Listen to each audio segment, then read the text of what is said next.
You can be outraged by the people running our country selling out our country to China, and you should be, but that's a very different thing from wanting to go to war with China, a war that we have no assurance we would win, to put it mildly. But in a memo to his troops, 4-star Air Force General Mike Minahan wrote this, quote, "My gut tells me we will fight in 2025. Xi Jinping secured his third term and set his war council in October 2022. Taiwan's presidential elections are in 2024 and will offer Xi a reason.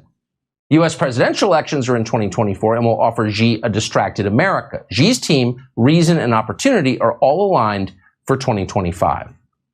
So what should we take of this? Again, you can be deeply skeptical, in fact, hostile toward China, and still be worried about going to war with China. Jimmy Dore is the host of the Jimmy Dore Show. He joins us tonight to assess. Jimmy, what do you, should we be paying attention to a memo like this? What do you think it means?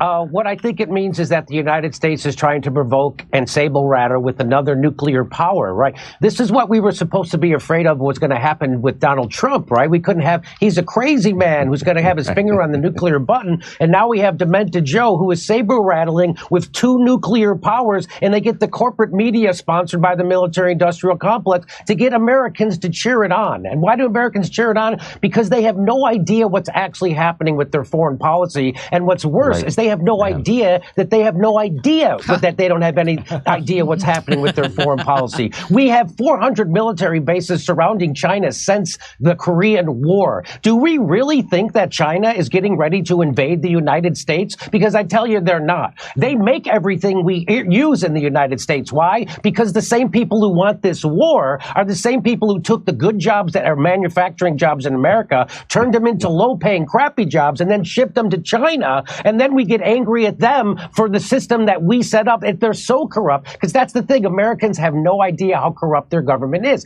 They think our government's just regular corrupt, like, oh, Trump gave his son a job or Biden gave his kid a no-show job in the Ukraine war. That's not, the whole thing is corrupt. The $800 billion military budget is $800 billion of corruption. Why do we have to have 900 military bases around? We're the ones provoking this war, just like we provoked the war in Ukraine. We are now provoking a war with China. And who benefits? I'll tell you right now, your enemy is not China. Your enemy is not Russia. Your enemy is the military-industrial complex, which has been fleecing this country to the tunes of hundreds of billions and trillions of dollars. How many times are we going to have a defense secretary say, hey, we can't account for $2 trillion in the Pentagon again? That, like, which has happened twice now in my lifetime. So again, people are being, the war machine cannot be stopped. Who's running this country? The war machine. It certainly isn't Joe Biden making these decisions. I would like to know who is making the decisions. And I just want to remind everybody, the United States is the world's terrorist. We just set the Middle East on fire in the last 20 years.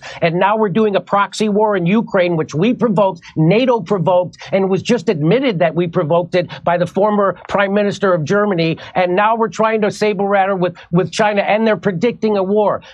Again, China's not going to invade us. China's not our enemy. We might have an economic war. That's what these are. These are economic wars. These are wars in Ukraine, it's about liquefied natural gas and making sure Germany and Russia never come together because we fear Russia's natural resources and manpower, and we fear them getting together with Germany with their technology and their capital. And so that's why we blew up the Nord Stream pipeline. That's why we're doing the Ukraine war. This is all about hegemony, imperialism, and economics. And if there's a Marine somewhere, it's there because they're about to steal some natural resources from another country. As everybody's screaming about what a bad guy Putin is for invading Ukraine, the United States is currently occupying a third of Syria. And which third is that? It's the third that has the oil. And how do I know we're there to steal their oil? Because the President of the United States said so.